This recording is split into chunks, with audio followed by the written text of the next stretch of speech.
गुरु ब्रह्मा गुरु विष्णु गुरुदेव महेश्वरा गुरु साक्षात् परब्रह्म तस्मै श्री गुरवे नमः।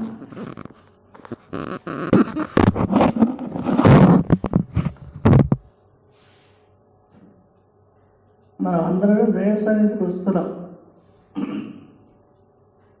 దేవుడి దగ్గరికి వస్తున్నాం, దేవుడు చూస్తున్నాం, నమస్కారం చేసుకుంటున్నాం, ఏ కొంచెం కోరిక వెళ్ళిపోతున్నాం.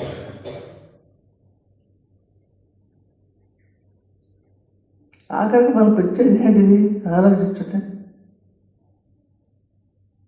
స్వర్గమా, మోక్షమా, వైకుంఠమా, కైలాసమా? ఏది?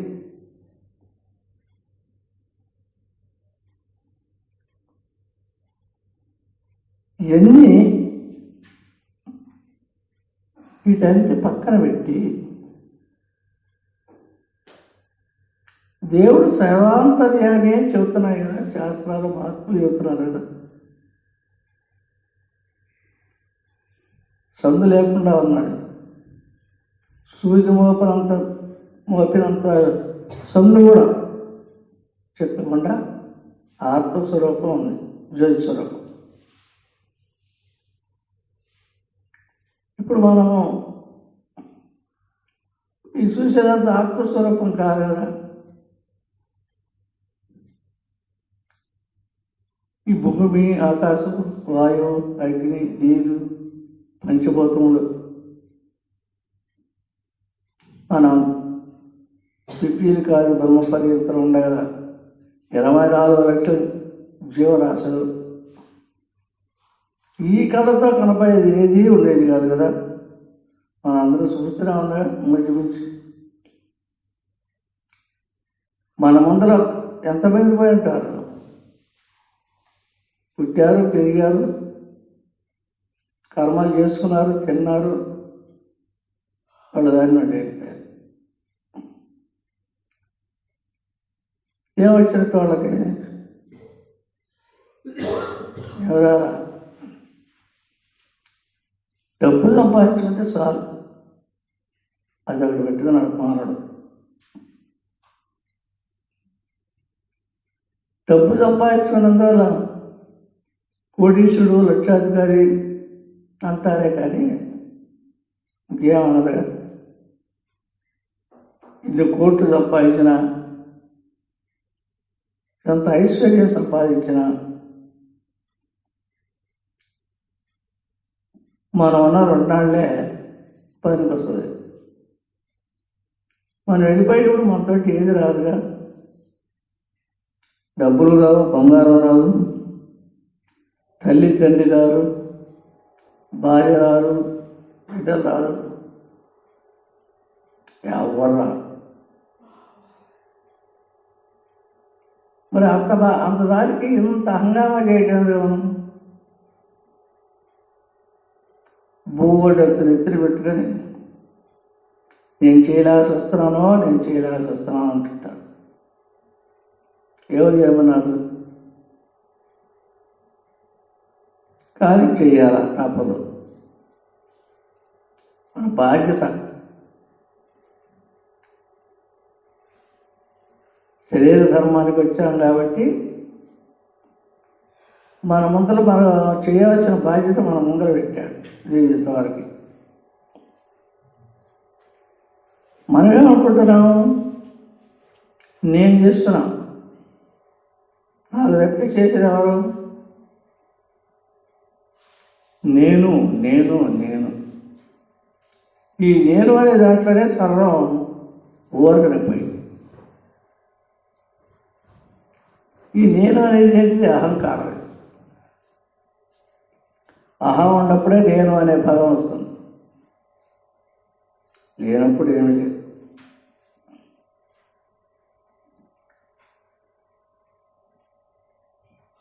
మరి ఎన్నో క్షేత్రాలకు వెళ్తున్నాము. హిమాచల పర్యంతం ఎన్ని దేవుళ్ళు ఉన్నారో, ఎంతమంది దేవుళ్ళు ఉన్నారో, ఎన్ని గుడులు ఉన్నాయో, ఎన్ని పుణ్యక్షేత్రాలు ఉన్నాయో అన్నిటికీ వెళ్తున్నాం. మహాత్ములు అక్కడక్కడ చెబుతుంటారు, వాళ్ళు ఉపన్యాసాలు అక్కడికి వెళ్తారు.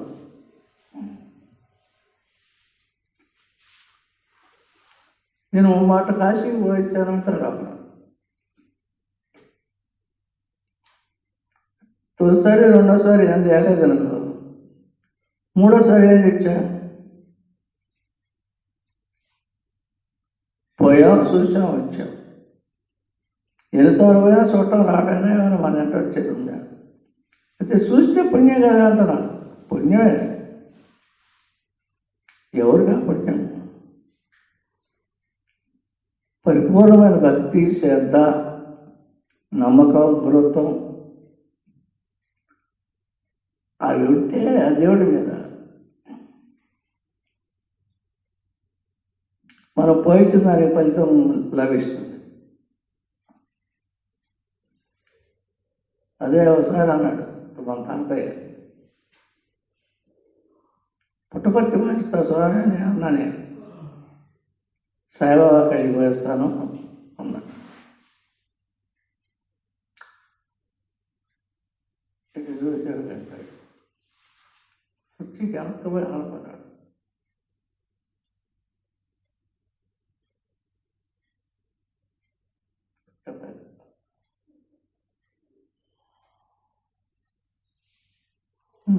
సరే పోయినా మంచిది అన్నాడు. ఏమన్నాడు, ఏందబ్బా ఇంత ఆలోచించన్నాడే, ఏంది కారణం?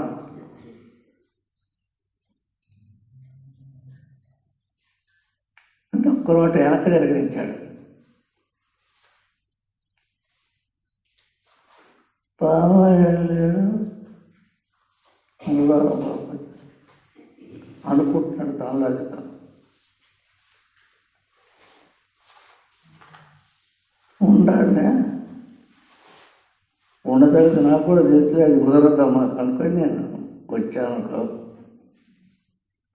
అంటే దేవుడు అంత లెక్క ఉన్నాడు, మన హృదయంలో ఉన్నాడు. మన హృదయంలో ఏ రూపంలో ఉన్నాడు అంటే ప్రకాశ రూపంలో ఉన్నాడు, జ్యోతి స్వరూపుడై ఉన్నాడు. ప్రతి ఒక్క హృదయాల్లో దీపం వెలిగితే, లైట్ వెలుగుతూనే ఉంది. అది ఎప్పుడు చూసామా మనం? దేవుడు ఎక్కడో ఉన్నాడు, ఎక్కడో ఉన్నాడు, పోయి తిరిగి వస్తాం. ఎక్కడో ఉన్నాడు దేవుడు? నీలో ఉన్నాడు, క్షమలో ఉన్నాడు, దోమలో ఉన్నాడు, భూమిలో ఉన్నాడు, ఆకాశంలో ఉన్నాడు, గాలిలో ఉన్నాడు, నిప్పులో ఉన్నాడు, నీళ్ళలో ఉన్నాడు, అంత లెక్క ఉన్నాడు.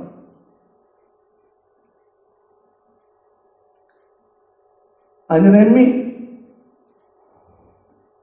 మన హృదయంలో మనం మా దేవుడిని చూసుకోవడానికి మనకి ఎంతంత దేశమో తిరిగి క్షేత్రాలు చూసి వస్తాం, దేవుడిని చూసి వస్తాం. డబ్బు ఖర్చు పెట్టుకొని కష్టపడుతూ ఎంతో చేస్తాం.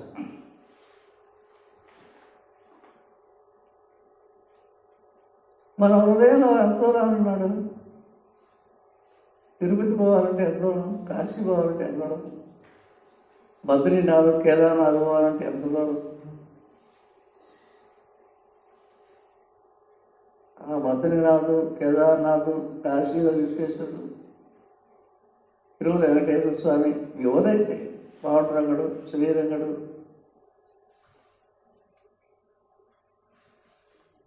వాళ్ళందరూ ఒకటే కదా, అంతా జ్యోతి స్వరూపులో ఉండేవాళ్ళు.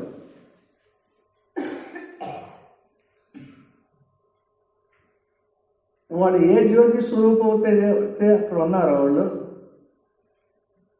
ఆ జ్యోతి మళ్ళా కూడా అవుతుంది.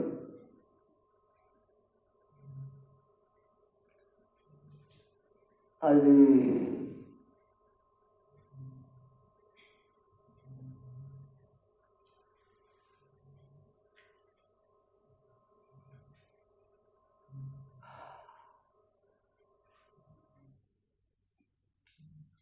మన శరీరం ఆకర్షక పర్యంతరం లైట్ వెలుగుతుంది లోపల.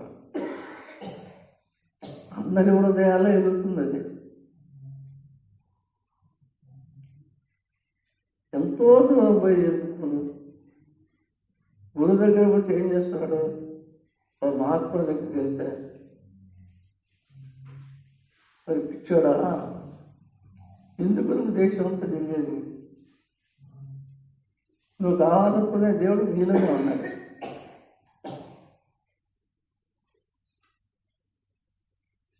కళ్ళు కాయలగాకి గట్టిగా దేశం అంతా తిరిగి చూడకపోతే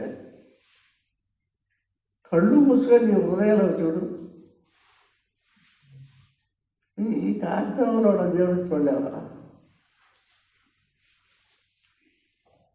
కాశీ ఎక్కడ, రామేశ్వరం ఎక్కడ, తిరుపతి ఎక్కడ, కేదార్నాథ్ ఎక్కడ, బద్రీనాథ్ ఎక్కడ?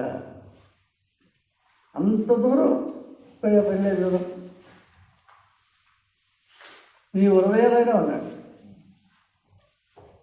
అక్కడ కూర్చొని నీ హృదయంలో ఉన్న దేవుణ్ణి చూసుకోలేను.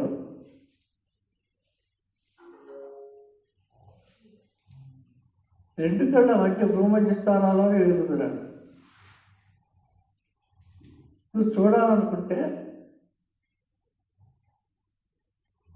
రెండు కళ్ళుని ఒక దగ్గర చేసుకొచ్చి భూమధ్య స్థానంలో మనం బొట్టు పెట్టుకునే దగ్గర దృష్టి నిలిపి చూడు.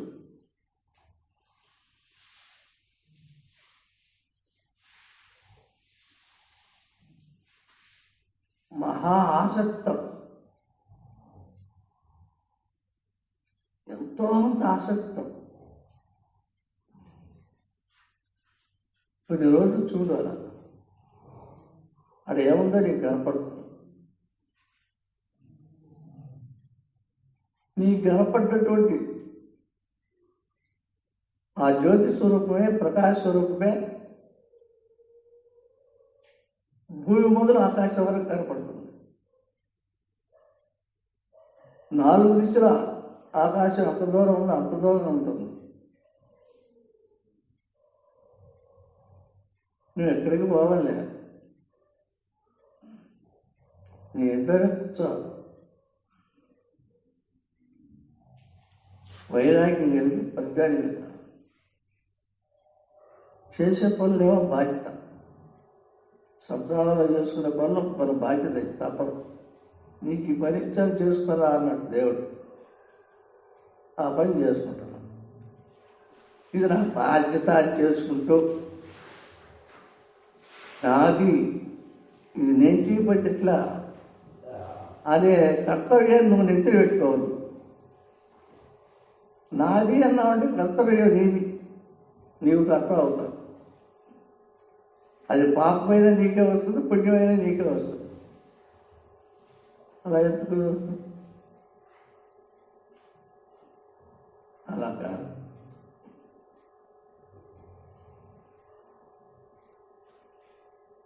ఇదొక అఖండమైన వెలుగులో ఈ జగత్తులన్నీ దానిలోనే ఉన్నాయి.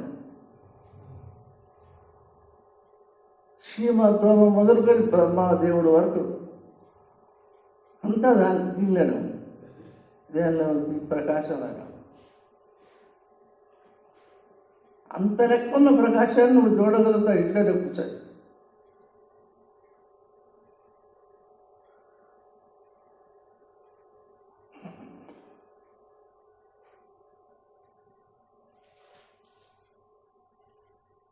చూడు, ఒకసారి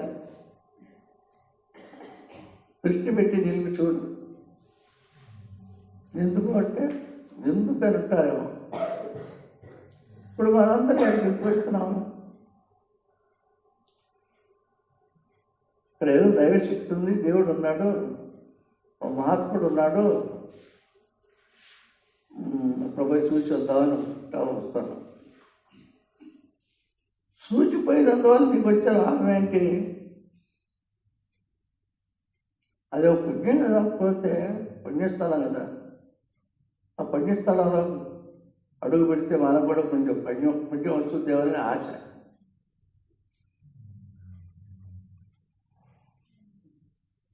ఇటువంటి ఆశతోనే మన జీవితాలు పాటు చేసుకుంటున్నాం.